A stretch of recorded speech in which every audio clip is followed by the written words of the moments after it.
90 का दशक बॉलीवुड के इतिहास में एक ऐसा दौर था जब ग्लैमर, रोमांस और एक्शन का एक अनोखा संगम देखने को मिलता था। इस दौर में कई अभिनेत्रियों ने पर्दे पर अपनी छाप छोड़ी, बहुत कम समय में इंडस्ट्री में तहलका मचा दिया था। ममता का फिल्मी सफर जितना चमकीला था, उनकी निजी जिंदगी और उनका अंत उतना ही रहस्यमय और नाटकीय रहा। आज भी उनके जीवन से जुड़े कई किस्से अनसुने और हैरान करने वाले हैं।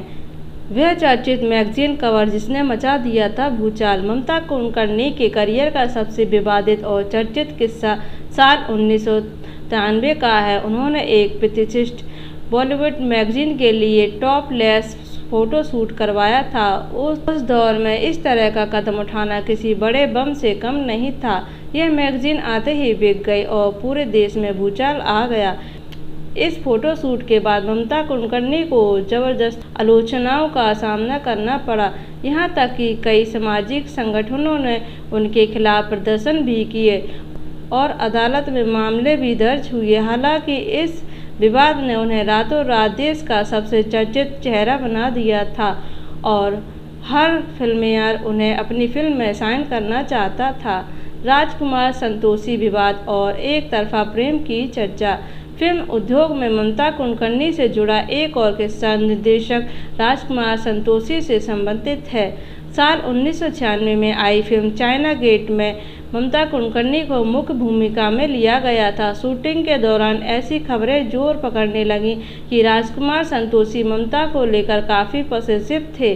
कहा जाता है कि निर्देशक के साथ कुछ अनबन के बाद उन्हें फिल्म से बाहर का रास्ता दिखाने की कोशिश की गई थी, लेकिन इंडस्ट्री के कई सीनियर कलाकारों और अंडरवर्ल्ड के कथित हस्तक्षेप के बाद उन्हें वापस ले लिया गया। इस विवाद ने मीडिया में खूब सुर्खियां बटोरी थी और इसके बाद ममता कुलकर्णी ने मुख्यधारा की फिल्मों से दूरी बनानी शुरू कर दी थी।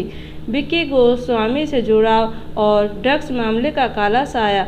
ममता कुलकर्णी के जीवन का सबसे बड़ा और काला मोड़ तब आया जब उनका नाम अंतर्राष्ट्रीय ड्रग्स तस्कर विक्की गोस्वामी के साथ जुड़ा। 90 के दशक के अंत में ममता अचानक फिल्मों से गायब होकर दुबई और फिर केन्या चली गई। मीडिया रिपोर्ट्स के अनुसार ममता और विक्की गोस्वामी ने एक दूसरे से शादी कर ली थी।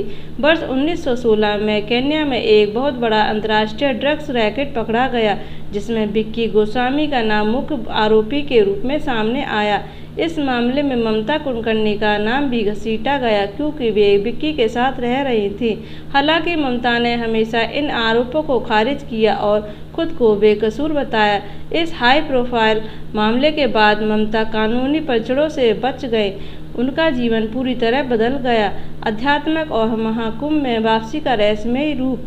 सालों तक दुनिया की नज़रों से दूर रहने के बाद ममता कुलकर्णी ने हाल के वर्षों में एक बार फिर सुर्खियां बटोरी, जब वे महाकुंभ और धार्मिक आयोजनों में सन्यासी के रूप में नजर आईं। उन्होंने भगवा वस्त्र धारण कर लिए हैं और उनका रूप पूरी तरह बदल चुका है।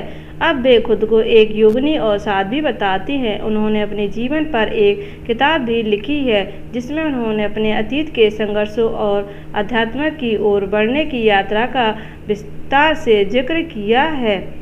स्टारडम की बुलंदियों पर अचानक लिया संन्यास का फैसला। ममता कुलकर्णी ने करण अर्जुन, सबसे बड़ा खिलाड़ी, बाजी, घातक और आंदोलन जैसी ब्लॉकबस्टर फिल्मों में काम किया था। उस दौर के लगभग हर बड़े सुपरस्टार के साथ उनकी जोड़ी हिट थी। जब उनका करियर अपने चरम पर था, तब अचानक उन्होंने फिल्मी दुनिया को अलविदा कह दिया। इस फैसले ने न केवल उनके फैंस को बल्कि पूरी फिल्म इंडस्ट्री को चौंका दिया था। इंडस्ट्री छोड़ने के बाद वे अचानक लाइमलाइट से दूर हो गईं। वर्षों तक किसी को नहीं पता था कि वे कहाँ हैं। बाद में पता चला कि उन्होंने भौतिक सुख सुविधा और चकाचौंध भरी दुनिया को छोड़कर पूरी तरह अध्यात्म का मार्ग अपना लिया है। वे केन्या के नैरोबी में एकांत जीवन बिताने लगी हैं और भावात्मा की भक्ति में लीन हो गई हैं। मिलते हैं नए किस्सों के साथ। नमस्कार।